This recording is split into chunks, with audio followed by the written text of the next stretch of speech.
Royalties. Royalties. Royalties. Royalties. Royalties. Royalties. Royalties Radio.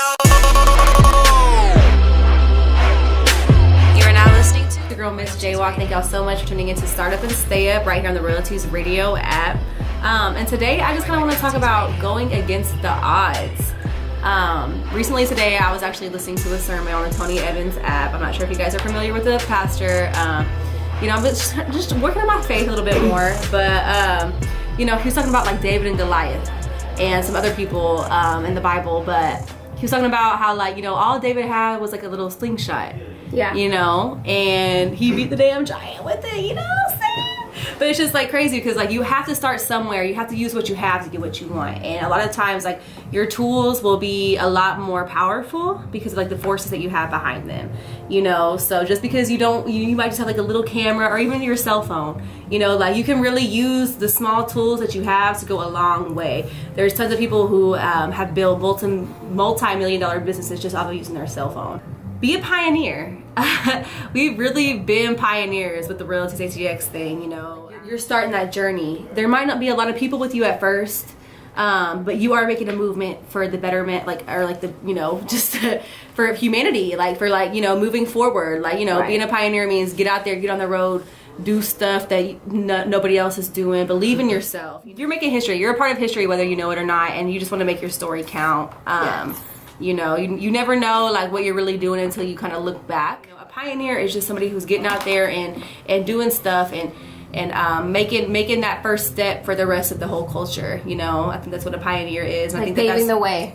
Exactly, yeah, paving the way. And so I think that's really important, and every culture needs that, and people aren't going to understand that at first. Your family, your friends, your peers, they're not going to understand exactly. They're going to be like, what are you doing? Wait, you're leaving home? Where are you going? You might not know where you're going, but as long as you start and you start making those first little steps, and the little baby steps, those steps will come into miles, and just get out there and do your thing. Envision yourself as a successful business person, as a model, photographer, whatever it is that you're trying to do. Envision that. Yeah. No one will ever understand the purpose that God put in your heart. So like you said, people might be looking at you crazy. I'm glad you said that. People might be not understanding what you're trying to do, but when you got a purpose and it's there and God put it there, it's over. It's game over because God put that in you. And there will be a lot of times whenever you are trying to grow and whenever you're trying to get out there and do stuff with yourself, there is going to be so many forces from the outside, so many negative forces are going to try to stop you. Mm-hmm. Like you said, nobody's going to understand that, and it might be your best friend, it might be your mom, it might be your dad, whoever it is, and those words mean a lot. For people who are close to you, it means a lot when somebody's like, why are you doing that? That don't make no sense, or you could be doing this, or whatever. Right. It is hard, but just get out there, do your thing, start up and stay up. I love to just speak positivity and well-being into people's lives. Entrepreneurs, it is hard, it can be a little bit difficult being an entrepreneur, or just anybody, a model, whatever you're doing, but get out there and do it. So I don't really believe in New Year's resolutions. I never really have, and not to knock anybody who does, but I've always been the type of person to set goals daily, weekly, monthly, and trying to just be better and consistent every single day. So instead of the typical I want to achieve list, I set up my goals as more of a to-do list, right? So I actually realized that I was much more effective in getting things done when I actually made it a task that needed to have action towards it and not just something I was hoping for.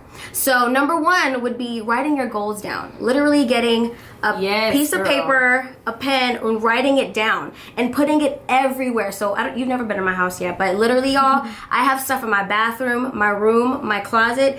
Everywhere I have scriptures, I have goals, and I put the dates on there too because I can go back and say, damn, I wrote this on July 2017 and look at me now. It took this many months to get here. So It stays in your mind. You see it every single day, but it's just remembering damn, okay, I don't feel like doing this today, but people are counting on me, and Risha, this is here for a reason. So you can hold your own self accountable because you see that every single day. So write it down. Number two will be make them short term, and let's not focus on what you can accomplish within a a year, focus on what you're going to accomplish now that will contribute to the year by the end of the year. And it's great to dream, but we need goals that we can see the ending result. So instead of a long-term goal like, okay, I'm going to graduate in the fall, I list things that lead up to me graduating in the fall. So if graduation is the goal, what are the action items that go towards it? So list those.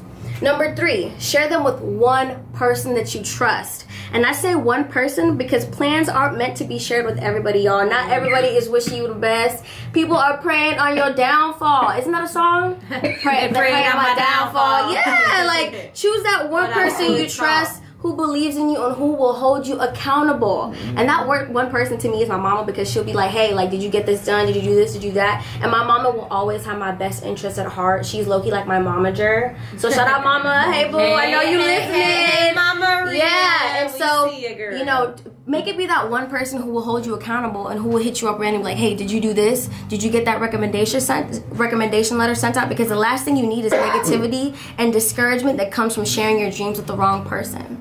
Number 4 is focus on them. And once I have my items listed, that's what I focus on for the next 3 months. And I look at goals as quarterly. So the first 3 months, I'm going to go hard. I'm going to go hard on trying to do whatever the hell I got to do to get the hell up out of college, okay? Hey. And after that, there's so many other things. But I'm just so focused on the first 3 months because that's kind of like my short term, if you get what I'm saying. Mm-hmm. Number 5 would be revisit them over and over, again and again and again. And if you didn't get it done, carry it over into the next quarter. Take it as a personal challenge to see whether or not you can push past your limits to take care of it, okay? And y'all just be a little more consistent every day. Set daily goals. And what I mean by that is, okay, say tomorrow is going to be Friday. A goal of mine tomorrow is to wake up because I have 3 TV shoots starting at 8 a.m. I'm not going to be done till like 9 o'clock p.m. Wow. So a goal of mine tomorrow is to wake up at 6 a.m. And I'm telling y'all this because I'm going to need y'all to hold me accountable because I'm going to be snapping it. Hey, y'all, I'm in the gym, okay? So y'all, somebody got to hold me accountable, but that's what I'm saying. And a weekly goal for me would be, okay, so I work out, I'm going to say I'm going to work out three days this week. Okay, did 3 days. Next week, I'm going to work out 4 days. Week after that, I'm gonna work out 5 days. You get what I'm saying? Mm-hmm. It's just little things to make you a little more consistent. So y'all, I really hope this helps. I really hope that this was like a reflection of me for my 2017 and how I achieved my goals. So I really hope that this can help you guys to achieve your goals. So yeah, thank y'all for tuning in to Couches of Love. Hey! Hyder is a multidimensional energetic spirit manifesting himself in the human form to experience life as it is. How did you get into like the whole conspiracy thing? Like what like kind of like turned you on to that? Numerology. Okay. Explain to us what that means, because I've heard a little bit about it, but I'm not really sure what all that really means. Numerology is the universal language. It's it is the language that we all speak, because everything is a frequency, everything is an energy. We are all energetic beings. Mm-hmm. So light slowed down is sound. Sound slowed down is shape. Shape is geometry. That's what we have. That's the symbols that we have here that artists create, that put into the artwork, like our great Da Vinci, who put the truth about everything about life into their artwork because they're messengers of the truth. Mm-hmm. They shine in light so bright that they lead others out of darkness. Mm. Well, when you start seeing like almost the same numbers that are repeating almost every day, there are no coincidences in life. Yeah. Everything happens for a reason. Right. So, I believe in that too. Like every time that you're doing something and you come across like 1111. 1111 is almost like a gateway portal that the spirit world, which is your higher self, is trying to communicate a message with you to wake up. We live in a reality that is an alternative, artificial reality that has been given to us by the technology that we use. So everything on the human body is what the most advanced technology is here on Earth. And everything is modeled off of some form off of the human body. Interesting.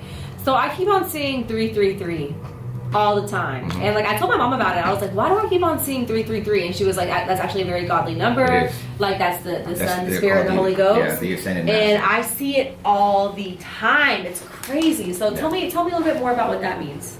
The number 3 is powerful because it is what it's what the ascended masters are.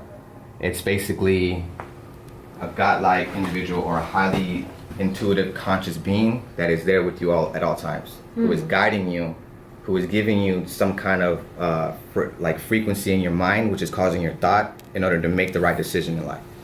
Okay. So whenever you see that, it's telling you that you're doing a good job. Stay on the path that you are. What are your thoughts on like what would you express on New World Order for somebody who's like hearing about it for the first time? I would express that the people who are in charge, the elite, are scared because of the way that the world's going now. People are waking up. We are in a new age of Aquarius. That we're in the age of Aquarius, which is pretty much the water barrier. It's going to wash out all lies and bring out truth. And that's what the whole book of Revelations is talking about. See, the Bible is the truth. It is the truth. But see, it's written behind a story that has been taken from the Book of the Dead of Egypt. This information has been here for centuries and it has been come down, but when the Europeans came and they murdered everybody and they stole that, they took the information and put it behind a story form, and they would use that to indoctrinate people by coming from land to land, and if you did not believe in their God, they would kill you in order for them to convert over people to their liking, so that they control the minds of people so that they can create a world that they chose fit for themselves. Boy.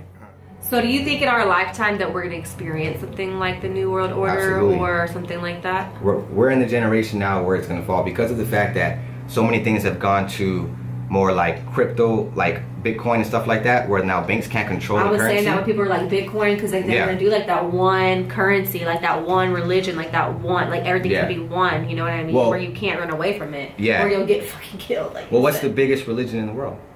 Shoot, what is it? Christianity. Money. Christianity. Money. Money is energy, though. So people are told to stay away from it. What is number one? What is it? The number one religion? How many people are like? Okay, well, let me just ask you. I'm not. What is your religion? I just say I'm Christian. What is your religion? I would say I'm Christian too, but I don't really believe in religion. I feel like I believe more in like having a personal relationship with your God, like with God. Okay, so let me ask in a different way. Who owns most of the gold? The gold? Mm-hmm. When you walk into a church, the first thing you see. Like the pastor, you mean? No, just in general, like the actual religion. Africa. Because I guess Egypt. No. You talking about the symbolicism? No. Like the gold, like literally, like who owns all the gold? Like when you walk in, they drink from a gold cup. Catholics? Yes, Catholics. These type of Roman Catholic form of black magic. That's what they do today in music as well. Yeah. It's a repetitive thing that your mind becomes like hip to, and you continue to call what's called entrainment. Your body gets trained to that, and when it gets into the mind, then you start reacting to it. You know what I mean? Even without knowing it, the words are sitting in your subconscious because your subconscious mind never goes to sleep. Right. That's why advertisement. How is it a form of black magic at the funeral?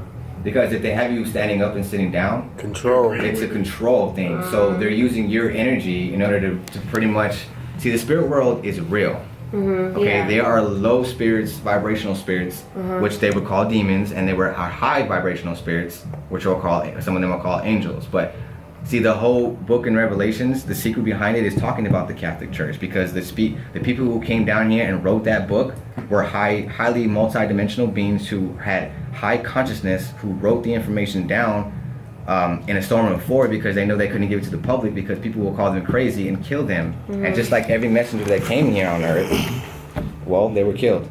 Jesus, everybody, Gandhi, these people who were preaching peace and love. Tupac. These people were killed. Love is the only law. And as soon as you start judging someone, you're actually judging yourself. Yeah. Meditation is a form of knowing yourself, because you can go deep with the meditations, and depending on what your frequency is, whether it's a high frequency, whether you're joyful, you're happy, you can attract those same consciousness who are going to teach you about life. Or if you're in depression, you're angry, and you're so like, oh, you're in fear, you're going to attract those same energies that are going to only feed off of your energy because you're in fear. See, it's all a give and take. That's why life is about duality. The law of attraction, exactly. People have to come together and learn that our consciousness as a collective can change the world. We have to educate ourselves in real truth, because we are afraid of those people who are controlling us, and none of us want to do nothing about it. But see, I'm using my voice to speak out to give you guys truth, so you can go and look this up. Go look up what a straw man is. Go look up what the information on your birth certificate and how you're controlling it. Why the government is telling you get to pay taxes and pay these legal fees and all this stuff that has nothing to do with human beings. We have to come together as a collective in order to change the world, because we create the future that we want. Each one of us is creating something, and the future that we create is what we're doing here today. There is no past except the moment you want to relive, and there is no future except the one that we all create here together.